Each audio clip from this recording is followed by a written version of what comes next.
ಬಡ್ಡಿದರ ಇಳಿಕೆಯ ಸುಳಿವು ನೀಡಿದ RBI, GSTಯಲ್ಲಿ ಭಾರೀ ಬದಲಾವಣೆ. ನಮಸ್ಕಾರ ವೀಕ್ಷಕರೇ, ನೀವು ನೋಡ್ತಾ ಇದ್ದೀರಾ ವಿಶ್ವವಾಣಿ ಮನಿ. ನಾನು ಕೇಶವ್ ಪ್ರಸಾದ್. ವೀಕ್ಷಕರೇ, ಇವತ್ತಿನ ಬಿಸ್ನೆಸ್ ನ್ಯೂಸ್ಗೆ ಸ್ವಾಗತ. ಮೊದಲಿಗೆ ಸಾಲಗಾರರಿಗೆ ಒಂದು ಗುಡ್ ನ್ಯೂಸ್ ಲಭಿಸಿದ್ದು, ಅದು ಏನು ಎಂಬುದನ್ನು ನೋಡೋಣ. RBI ಗವರ್ನರ್ ಸಂಜಯ್ ಮಲ್ಹೋತ್ರಾ ಅವರು ಹಣದುಬ್ಬರ ಮತ್ತು ಆರ್ಥಿಕ ಬೆಳವಣಿಗೆ ಕಡಿಮೆ ಆದರೆ ಬಡ್ಡಿದರವನ್ನು ಇಳಿಕೆ ಮಾಡಲಾಗುವುದು ಅಂತ ಒಂದು ಸುಳಿವನ್ನು ಕೊಟ್ಟಿದ್ದಾರೆ. ಹಣದುಬ್ಬರವು ವಾರ್ಷಿಕ 3.7%ಗಿಂತ ಕೆಳಕ್ಕೆ ಇಳಿದ್ರೆ ಬಡ್ಡಿದರ ಇಳಿಕೆಗೆ ಅವಕಾಶ ಸಿಗುತ್ತೆ ಅಂತ ಅವರು ಹೇಳಿದ್ದಾರೆ. ಹೀಗಿದ್ರೂ ಇದು ಮುಂದಿನ ಡೇಟಾಗಳನ್ನು ಆಧರಿಸಿದೆ ಅಂತಾನು ಹೇಳಿದ್ದಾರೆ. ಸದ್ಯಕ್ಕೆ RBIನ ಮಾನಿಟರಿ ಕಮಿಟಿಯು ನ್ಯೂಟ್ರಲ್ ನಿಲುವನ್ನು ಹೊಂದಿದೆ. ಏನಿದು ನ್ಯೂಟ್ರಲ್ ನಿಲುವಿನಲ್ಲಿ RBI ಬಡ್ಡಿದರವನ್ನು ಏರಿಸೋದು ಅಥವಾ ಇಳಿಸುವಂತಹ ನಿರ್ಧಾರ ಕೈಗೊಳ್ಳುವುದಿಲ್ಲ, ಕಾದು ನೋಡ್ತಾ ಇರುತ್ತೆ. ಆದರೆ ಅಕಾಮಡೇಟಿವ್ ನಿಲುವು ತೆಗೆದುಕೊಂಡಾಗ ಬೆಳವಣಿಗೆಯನ್ನು ಉತ್ತೇಜಿಸಲು ಬಡ್ಡಿದರವನ್ನು ಇಳಿಸುತ್ತೆ. ಕಳೆದ ಜೂನ್ನಲ್ಲಿ ಹಣದುಬ್ಬರವು 2.1%ಗೆ ಇಳಿಕೆಯಾಗಿದೆ. ಏಪ್ರಿಲ್ ಜೂನ್ ಅವಧಿಯಲ್ಲಿ ಸರಾಸರಿ 2.7% ಆಗಿದ್ದು, ರಿಸರ್ವ್ ಬ್ಯಾಂಕ್ ಆಫ್ ಇಂಡಿಯಾದ ಅಂದಾಜಾಗಿದ್ದ 2.9%ಗಿಂತ ಕಡಿಮೆಯಾಗಿದೆ. ಜುಲೈನಲ್ಲಿ ಹಣದುಬ್ಬರ 2%ಗೆ ಇಳಿಯುವ ಅಂದಾಜಿದೆ. ಇಡೀ ವರ್ಷ 3% ಸರಾಸರಿ ಇರುವಂತಹ ನಿರೀಕ್ಷೆ ಇದೆ. ಆಗ RBI ಬಡ್ಡಿದರ ಇಳಿಸಲಿಕ್ಕೆ ಹಾದಿ ಸುಗಮ ಆಗುತ್ತೆ, ಸಾಧ್ಯತೆ ಇದೆ. RBI ರೆಪೋ ದರ ಇಳಿಕೆ ಆದರೆ ಏನಾಗುತ್ತೆ? ಗೃಹ ಸಾಲ, ವಾಹನ ಸಾಲ, ಬಿಸಿನೆಸ್ ಸಾಲಗಳ ಬಡ್ಡಿದರಗಳು ಇಳಿಕೆಯಾಗುತ್ತೆ. ಸಾಲಗಾರರಿಗೆ ರಿಲೀಫ್ ಸಿಗುತ್ತೆ. EMI ಹೊರೆ ಕೂಡ ಹಗುರ ಆಗುತ್ತೆ. ಹೊಸದಾಗಿ ಸಾಲ ತೆಗೆದುಕೊಳ್ಳುವವರಿಗೆ ಇದು ಒಂದು ಸಕಾಲ ಅಂತಲೇ ಹೇಳ್ಬೋದು. ಅದೇ ರೀತಿ ಹಳೆ ಸಾಲಗಾರರು ಕೂಡ ಬಡ್ಡಿದರ ಇಳಿಕೆಯಾಗುತ್ತೆ. ಏಕೆಂದರೆ ಬಡ್ಡಿದರ ಇಳಿಮುಖದ ಒಂದು ಟ್ರೆಂಡ್ ಈಗ ಶುರುವಾಗಿದೆ. ವೀಕ್ಷಕರೇ, ಒಂದು ಕಡೆ GST ನೋಟಿಸ್ ಬಂದಿರುವುದಕ್ಕೆ ಸಂಬಂಧಪಟ್ಟ ಹಾಗೆ ಕರ್ನಾಟಕದಲ್ಲಿ ವ್ಯಾಪಾರಿಗಳು ವಿವಾದ ಸೃಷ್ಟಿಸಿದ್ದಾರೆ. ಆದರೆ ವಾಣಿಜ್ಯ ಇಲಾಖೆ ಅಧಿಕಾರಿಗಳು 40 ಲಕ್ಷ ರೂಪಾಯಿಗೂ ಹೆಚ್ಚು ವಹಿವಾಟಿಗೆ ಪದ್ಧತಿಯ ಪ್ರಕಾರ ನೋಟಿಸನ್ನು ಕಳಿಸ್ತಾ ಇದ್ದೀವಿ ಅಂತ ಹೇಳಿದ್ದಾರೆ. ಇದೊಂದು ವಿವಾದ. ಆದರೆ ಮತ್ತೊಂದು ಕಡೆ GSTಯಲ್ಲಿ ಮಹತ್ವದ ಸುಧಾರಣೆಯನ್ನು ತರಲಿಕ್ಕೆ ಕೇಂದ್ರ ಸರ್ಕಾರ ಮುಂದಾಗಿದೆ ಅಂತ ವರದಿಯಾಗಿದೆ. ಏನಿದು ಅಂತ ನೋಡೋಣ.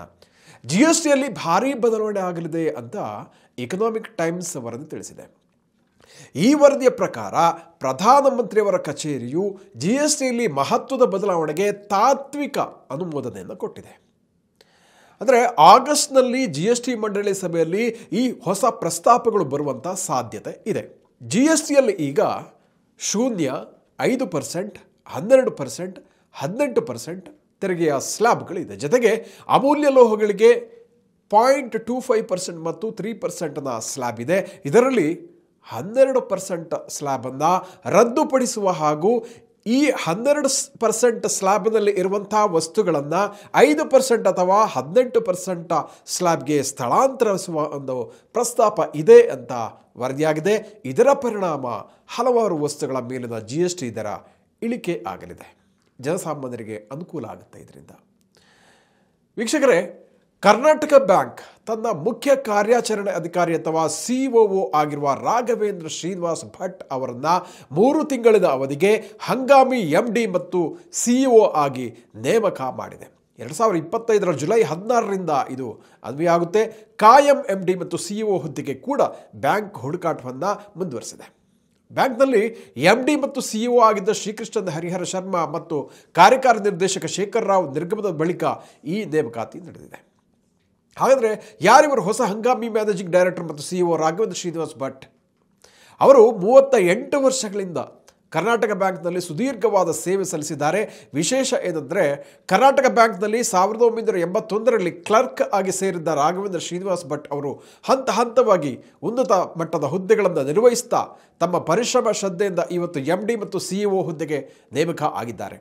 ಬ್ಯಾಂಕಿಂಗ್, ಹಣಕಾಸು ಕ್ಷೇತ್ರದಲ್ಲಿ ಸಾಕಷ್ಟು ಪರಿಣತಿ ಗಳಿಸಿರುವ ರಾಘವೇಂದ್ರ ಶ್ರೀನಿವಾಸ ಭಟ್ ಅವರು ಕೃಷಿಕ ಕುಟುಂಬದಲ್ಲಿ ಬೆಳೆದವರು. ಬ್ಯಾಂಕ್ನಲ್ಲಿ HR, IT, digital banking, treasury and forex operations, insurance, ಗ್ರಾಮೀಣ ಎಕಾನಮಿ ಇತ್ಯಾದಿ ಹಲವಾರು ವಿಭಾಗಗಳಲ್ಲಿ ಸೇವೆಯನ್ನು ಸಲ್ಲಿಸಿದ ಅನುಭವವನ್ನು ಗಳಿಸಿದ್ದಾರೆ. ವೀಕ್ಷಕರೇ, ಖಾಸಗಿ ವಲಯದ ಮುಂಚೂಣಿಯ ಬ್ಯಾಂಕ್ ಆಗಿರುವ HDFC ಬ್ಯಾಂಕ್ ಇದೇ ಮೊದಲ ಬಾರಿಗೆ ಬೋನಸ್ ಶೇರ್ಗಳನ್ನು ಷೇರುದಾರರಿಗೆ ವಿತರಿಸಲು ಸಜ್ಜಾಗಿದೆ. ಜುಲೈ 19ರಂದು ಬ್ಯಾಂಕ್ನ ಆಡಳಿತ ಮಂಡಳಿ ಈ ಬಗ್ಗೆ ಸಭೆ ಸೇರಲಿದೆ. 2025-26ನೇ ಸಾಲಿಗೆ ಬೋನಸ್ ಷೇರು ಮತ್ತು ಮಧ್ಯಂತರ ಡಿವಿಡೆಂಡ್ ಘೋಷಣೆ ಆಗುವಂಥ ನಿರೀಕ್ಷೆ ಇದೆ. ಕಳೆದ ಒಂದು ವರ್ಷದಲ್ಲಿ HDFC ಬ್ಯಾಂಕ್ ಷೇರು ದರದಲ್ಲಿ 23% ಏರಿಕೆ ಆಗಿದೆ. 2025ರಲ್ಲಿ ಇದುವರೆಗೆ 12% ಏರಿಕೆ ಆಗಿದೆ. ಈಗ ಷೇರಿನ ದರ 2004 ರೂಪಾಯಿಯಲ್ಲಿದೆ. ಬೋನಸ್ ಷೇರು ಮತ್ತು ಡಿವಿಡೆಂಟ್ ವಿತರಣೆಯ ಸಲುವಾಗಿ ರೆಕಾರ್ಡ್ ಡೇಟ್ ಅನೌನ್ಸ್ ಆಗುತ್ತೆ. ಅಂದರೆ ಆ ದಿನಾಂಕದ ಒಳಗೆ ಷೇರುಗಳನ್ನು ಖರೀದಿಸಿದವರಿಗೆ ಈ ಬೋನಸ್ ಷೇರು ಡಿವಿಡೆಂಟ್ ಸಿಗಲಿದೆ. ವೀಕ್ಷಕರೇ, ಇನ್ನು ಮುಖೇಶ್ ಅಂಬಾನಿಯವರ ಜಿಯೋ ಬ್ಲಾಕ್ ರಾಕ್ ಮ್ಯೂಚುವಲ್ ಫಂಡ್ಗೆ 4 ಇಂಡೆಕ್ಸ್ ಫಂಡ್ಗಳನ್ನು ಬಿಡುಗಡೆಗೊಳಿಸಲಿಕ್ಕೆ ಮಾರುಕಟ್ಟೆ ನಿಯಂತ್ರಕ ಸೆಬಿ ಅನುಮತಿಯನ್ನು ಕೊಟ್ಟಿದೆ. ಅದು ಯಾವುದು ಅಂತ ನೋಡೋಣ. ಮೊದಲನೇದಾಗಿ Jio BlackRock Nifty mid cap 150 index fund. ಎರಡನೇದಾಗಿ Jio BlackRock Nifty next 50 index fund. ಮೂರನೇದಾಗಿ Jio BlackRock Nifty small cap 250 index fund. ನಾಲ್ಕನೇದಾಗಿ Jio BlackRock Nifty G Sec index fund. ಈ 4 ಫಂಡ್ಗಳಲ್ಲಿ 3 ಫಂಡ್ಗಳು ಈಕ್ವಿಟಿ ಆಧಾರಿತ ಇಂಡೆಕ್ಸ್ ಫಂಡ್ ಆಗಿದ್ದರೆ 1 ಡೆಟ್ ಆಧಾರಿತ ಇಂಡೆಕ್ಸ್ ಫಂಡ್ ಆಗಿದೆ. ಎಲ್ಲ ಫಂಡ್ಗಳಲ್ಲೂ ಕೂಡ ಕನಿಷ್ಠ ಲಂಸಮ್ ಹೂಡಿಕೆ ಮೊತ್ತ 500 ರೂಪಾಯಿ ಆಗಿದೆ. ಅದೇ ರೀತಿ SIP ಅಥವಾ ಸಿಪ್ ಮೊತ್ತ ಕೂಡ 500 ರೂಪಾಯಿ ಆಗಿದೆ. ಸಣ್ಣ ಮೊತ್ತದಿಂದ ಆರಂಭ ಮಾಡ್ಬೋದು. ವೀಕ್ಷಕರೇ, ಬೆಂಗಳೂರು ಮೂಲದ ಕೆಫೆ ಕಾಫಿ ಡೇ ಸರಣಿಯನ್ನು ಒಳಗೊಂಡಿರುವ ಕಾಫಿ ಡೇ ಎಂಟರ್ಪ್ರೈಸಸ್ ಕಂಪನಿಯ ಷೇರಿನ ದರದಲ್ಲಿ ಬುಧವಾರ ಏರಿಕೆ ಕಂಡುಬಂದಿದೆ. BSEನಲ್ಲಿ ಅಪ್ಪರ್ ಸರ್ಕ್ಯೂಟನ್ನು ಇದು ಮುಟ್ಟಿತ್ತು. 40 ರೂಪಾಯಿಗೆ ಏರಿಕೆಯಾಗಿತ್ತು. ಯಾಕೆ? ಖ್ಯಾತ ಹೂಡಿಕೆದಾರರಾದ ಡೋಲಿ ಖನ್ನಾ ಅವರು ಕಾಫಿ ಡೇ ಎಂಟರ್ಪ್ರೈಸಸ್ನಲ್ಲಿ 1.55% ಷೇರುಗಳನ್ನು ಖರೀದಿಸಿದ್ದಾರೆ. ಸುಮಾರು 32,78,000 ಷೇರುಗಳನ್ನು ಅವರು ಖರೀದಿಸಿದ್ದಾರೆ. ನಂತರ ಈ ಷೇರು ದರ ಏರಿಕೆ ಕಂಡುಬಂದಿದೆ. ಬೆಳ್ಳಿಯ ದರ ಮೊದಲ ಬಾರಿಗೆ ಪ್ರತಿ ಕೆಜಿಗೆ 1,14,000 ರೂಪಾಯಿಗೆ ಏರಿಕೆ ಆಗಿದೆ. ಉದ್ಯಮ ವಲಯದಲ್ಲಿ ಬೆಳ್ಳಿಯ ಬೇಡಿಕೆ ಹೆಚ್ಚಾಗ್ತಾ ಇರುವಂಥದ್ದು ಇದಕ್ಕೆ ಕಾರಣ. ಅಲ್ಪಾವಧಿಯಲ್ಲಿ 1,40,000 ರೂಪಾಯಿ ಹಾಗೂ 2026ರೊಳಗೆ ಅಂದರೆ ಮುಂದಿನ ವರ್ಷದ ಒಳಗೆ 2 ಲಕ್ಷ ರೂಪಾಯಿಗೆ ಬೆಳ್ಳಿಯ ದರ ಏರಿಕೆ ಆಗುವಂಥ ಸಾಧ್ಯತೆ ಇದೆ ಅಂತ ಮಾರುಕಟ್ಟೆ ತಜ್ಞರು ಹೇಳಿದ್ದಾರೆ. ಈ ವರ್ಷ ಬೆಳ್ಳಿಯ ದರದಲ್ಲಿ ಇದುವರೆಗೆ 30% ಏರಿಕೆ ಆಗಿದೆ. ಅಂತಾರಾಷ್ಟ್ರೀಯ ಮಾರುಕಟ್ಟೆಯಲ್ಲಿ 14 ವರ್ಷದಲ್ಲೇ ಮೊದಲ ಬಾರಿಗೆ ಗರಿಷ್ಠ ಮಟ್ಟಕ್ಕೆ ದರ ಏರಿಕೆ ಆಗಿದೆ. ವೀಕ್ಷಕರೇ, ಕರ್ನಾಟಕ ಸರ್ಕಾರ ಎಲ್ಲ ಬಗೆಯ ಸಿನಿಮಾ ಥಿಯೇಟರ್ಗಳಲ್ಲಿ ಟಿಕೆಟ್ ದರಕ್ಕೆ 200 ರೂಪಾಯಿಗಳ ಮಿತಿಯನ್ನು ವಿಧಿಸಲು ಕರಡು ಅಧಿಸೂಚನೆಯನ್ನು ಹೊರಡಿಸಿದೆ. ಈ ಹಿನ್ನೆಲೆಯಲ್ಲಿ ಮಲ್ಟಿಪ್ಲೆಕ್ಸ್ ಸರಣಿ ದಿಗ್ಗಜ ಸಂಸ್ಥೆಯಾದಂತಹ PVR ಐನಾಕ್ಸ್ ಷೇರುಗಳ ಮೇಲೆ ಒಂದು ಚೂರು ಒತ್ತಡ ಉಂಟಾಗಿದೆ. ದರ ಇಳಿಕೆ ಇವತ್ತು ಕಂಡುಬಂತು. ವೀಕ್ಷಕರೇ, 200 ರೂಪಾಯಿಗಳ ಏಕರೂಪದ ಟಿಕೆಟ್ ದರ ನಿಗದಿ ಬಗ್ಗೆ ನಿಮ್ಮ ಅಭಿಪ್ರಾಯ ಏನು ಎಂಬುದನ್ನು ಕಮೆಂಟ್ ಬಾಕ್ಸ್ನಲ್ಲಿ ತಿಳಿಸಿ. ವೀಕ್ಷಕರೇ, ಕೋಟಕ್ ಮಹೀಂದ್ರಾ ಬ್ಯಾಂಕ್ನ ಗ್ರಾಹಕರು ಈ ಸುದ್ದಿಯನ್ನು ಗಮನಿಸಬೇಕು. ಬ್ಯಾಂಕ್ ಈ ವಾರ ನಿಯಮಿತ ನಿರ್ವಹಣೆಯ ಚಟುವಟಿಕೆಯನ್ನು ನಡೆಸಿದ್ದು ಈ ಮೇಂಟೆನೆನ್ಸ್ ಆಕ್ಟಿವಿಟೀಸ್ ಪರಿಣಾಮ ಈ ವಾರ ಗ್ರಾಹಕರಿಗೆ ಕೆಲವು ಡಿಜಿಟಲ್ ಬ್ಯಾಂಕಿಂಗ್ ಸರ್ವಿಸ್ಗಳಲ್ಲಿ ತಾತ್ಕಾಲಿಕವಾಗಿ ವ್ಯತ್ಯಯ ಆಗಬಹುದು. ಜುಲೈ 17 ಮತ್ತು 20ರಂದು ಕೋಟಕ್ ಬ್ಯಾಂಕಿನ net banking, UPI, mobile banking ಸೇವೆಗಳಲ್ಲಿ ಒಂದಷ್ಟು ಅಡಚಣೆ ನಿರೀಕ್ಷಿಸಬಹುದು.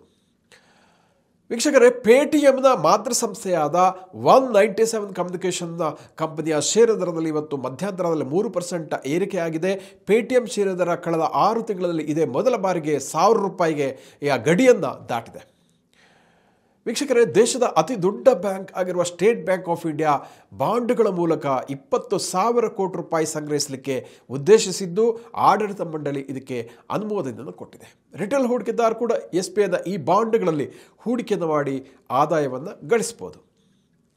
ಇನ್ನು ಸಿಮೆಂಟ್ ಉತ್ಪಾದಕರಿಗೆ ಕಳೆದ ಏಪ್ರಿಲ್-ಜೂನ್ ತ್ರೈಮಾಸಿಕದಲ್ಲಿ ತಮ್ಮ ಲಾಭದಲ್ಲಿ 30ರಿಂದ 80% ಹೆಚ್ಚಳ ಆಗಿರುವ ನಿರೀಕ್ಷೆ ಇದೆ. ದರ ಮತ್ತು ಪ್ರಮಾಣ, ಪ್ರೈಸ್ ಆ್ಯಂಡ್ ವ್ಯಾಲ್ಯೂ ಎರಡರಲ್ಲೂ ಕೂಡ ಇಂಪ್ರೂವ್ಮೆಂಟ್ ಆಗಿರುವಂಥದ್ದು ಇದಕ್ಕೆ ಕಾರಣ. ಪೂರ್ವ ಮತ್ತು ದಕ್ಷಿಣ ಭಾರತದಲ್ಲಿ ವಹಿವಾಟನ್ನು ಹೊಂದಿರುವಂಥ ಸಿಮೆಂಟ್ ಉತ್ಪಾದಕ ಕಂಪನಿಗಳಿಗೆ ಹೆಚ್ಚು ಲಾಭ ಆಗಿರುವಂತಹ ಅಂದಾಜಿದೆ. ಕಳೆದ ಏಪ್ರಿಲ್-ಜೂನ್ ಅವಧಿಯಲ್ಲಿ ಪ್ರತಿ ಬ್ಯಾಗ್ ಸಿಮೆಂಟ್ ದರ 377 ರೂಪಾಯಿ ಇತ್ತು. ವೀಕ್ಷಕರೇ, ಇಂತಹ ಮತ್ತಷ್ಟು ಉಪಯುಕ್ತ ವಿಡಿಯೋಗಳಿಗೆ ವಿಶ್ವವಾಣಿ ಮನಿ ಯೂಟ್ಯೂಬ್ ಚಾನಲನ್ನು ವೀಕ್ಷಿಸಿ ಹಾಗೂ ಸಬ್ಸ್ಕ್ರೈಬ್ ಮಾಡಿ. ವಂದನೆಗಳು.